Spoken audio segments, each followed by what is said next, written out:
Today we are learning The Mill by Cornelius Gurlitt, Opus 117, number 33.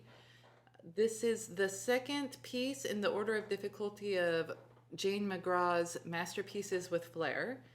And I absolutely recommend you getting this book if you don't already have it. It's a fantastic book to have if you're not quite a beginner, but not quite intermediate. This is a great book that bridges the gap. So this piece is from the Romantic period, is in 2/4 time, and in C major. It's in ternary form, so it has an A section, a B section, and the return of an A section. So first we're going to look at this A section. There are staccato marks on the first measure, and then after that just has the word staccato. That means that you are going to continue to play staccato despite the lack of the staccato marks. Okay, so we have nice and soft.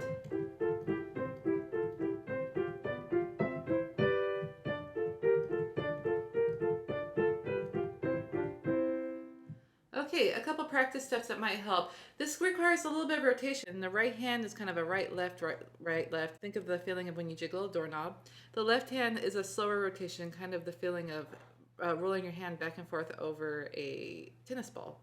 So together, they kind of do a little bit of a contrary motion. So be aware of that when you play.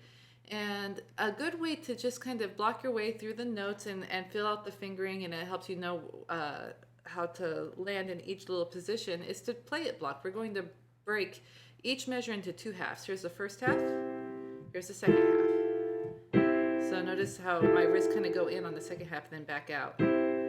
Although right here, not as much.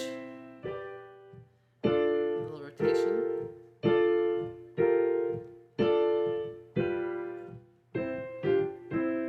Or we could block that. That's a lot of notes. Okay, so I'm noticing right now to the fingering at measure 8. The book says 2/4, 1/3, 2/4. I also like 1/3, 1/2, 1/3. So I think both would be legitimate. Now, when you're ready to play hands together, you should probably start nice and slow. Think kind of in a vertical, so that each 1/8 note, each quarter of the measure, lines up correctly. So I'm playing really deliberate here. It's a good practice step to get your hands coordinated together. You can even go slower than this too.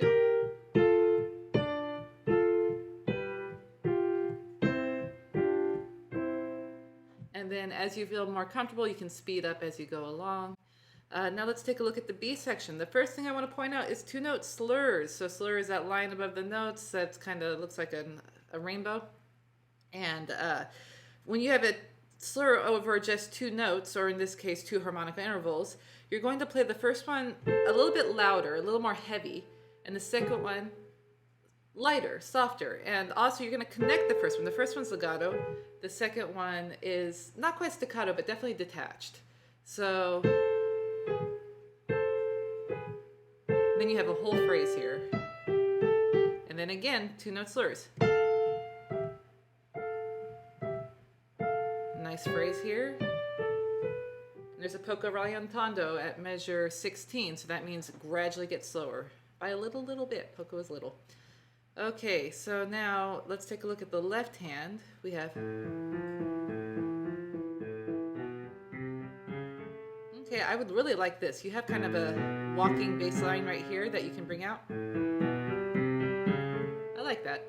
Okay, and then over here you have a finger 2 crossover. The reason why finger 2 is crossing over the thumb instead of playing it like 5-2-1-2, notice I immediately had to go high into the fall board, or towards the fall board. I had to go high towards the fall board.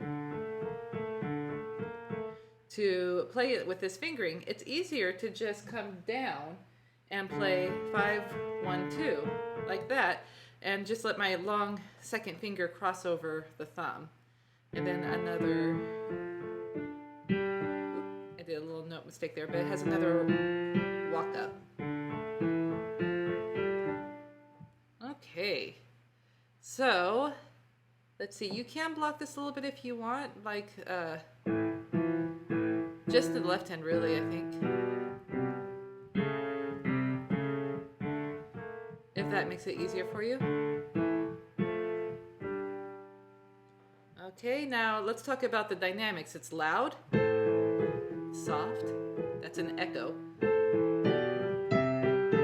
Now this is mezzo forte, but because of this walking bass line, I like a little bit of a crescendo there.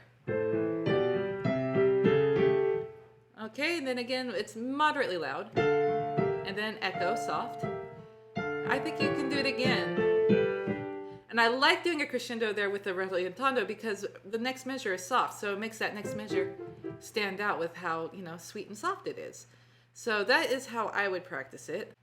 And again, first play nice and slow, making sure everything lines up, and then as the music gets easier and easier, then you can speed up. Once your brain gets it, it's just a matter of how coordinated your hands are, and that happens over time with practice. Okay. Then we have the return of the A section, that's measure 17 to the end. It is identical to the beginning except for one large difference, and that is measure 21 to the end is loud. So measures 1 through 8 is all soft.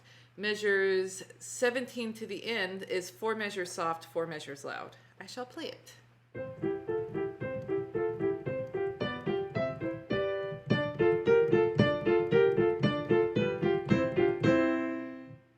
And there you have it. I hope you enjoy this piece. Happy practicing.